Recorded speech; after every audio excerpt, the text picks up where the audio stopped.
Meet the real cultists. That's the focus of tonight's angle. You have to hand it to the anti-Trump resistance. They've tried a lot of different things to stop Donald Trump.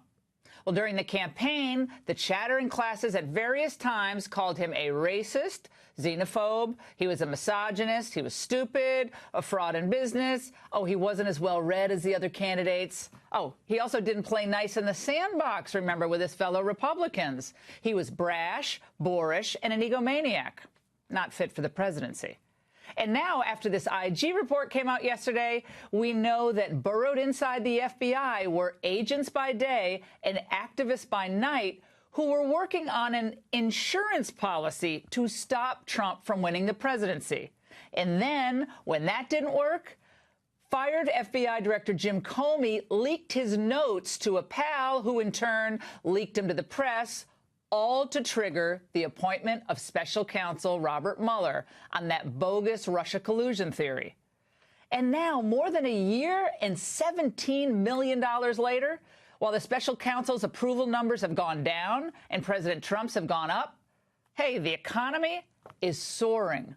And he's unleashed the possibility of a denuclearized Korean peninsula. And, of course, Trump is enforcing our immigration laws after years of neglect. Wages are going up. Unemployment is way down.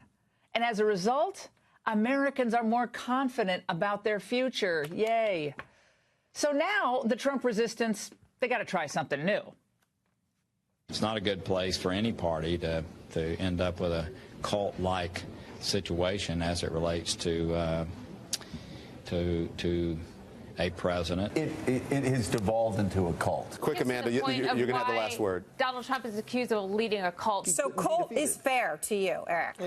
I think the Republican Party is headed that way. I think cult is a very strong but a very good word in this case. Obama called us bitter clingers, and Hillary called us a basket of deplorables. And an agent in Comey's FBI used less ambiguous language. Check out this nugget from the IG report. This was how an agent described Trump voters the day after the 2016 election.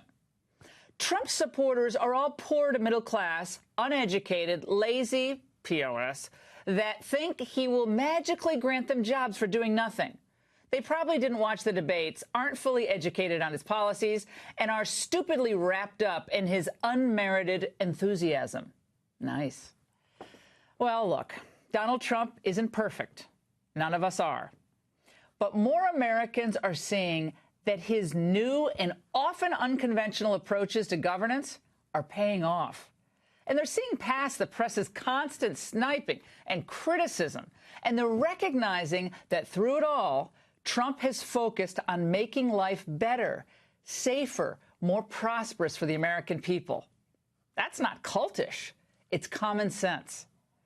The closest thing to a cult that we've seen in politics over the past decade is the cult of Obama. Who can forget these gems? You know, you are the equivalent of a rock star in politics. The feeling most people get when they hear a Barack Obama speech, I felt this thrill going up my leg. I mean, of all the honors that have come your way, all the publicity, who does it make you think of? Is there a loved one? He's got so many pluses, hasn't he? I mean, in the sense he's personable, he's handsome. I don't think we've ever had a president, save Lincoln, who is as great a speechwriter as this man. Everything about this first family is historic. You're a better man than me, sir.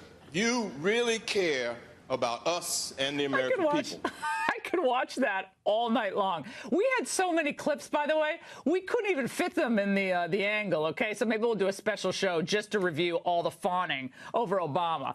But look, the adulation was piled on so high, it was so over the top, that even Obama joked and sang about it.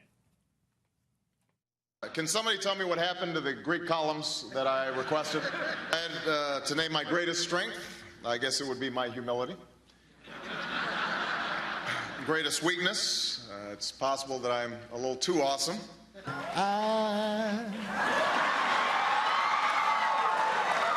So in love with you. And although Obama left the White House, his cult members haven't left the commune. Democrats are desperate to have him hit the campaign trails again for the midterms.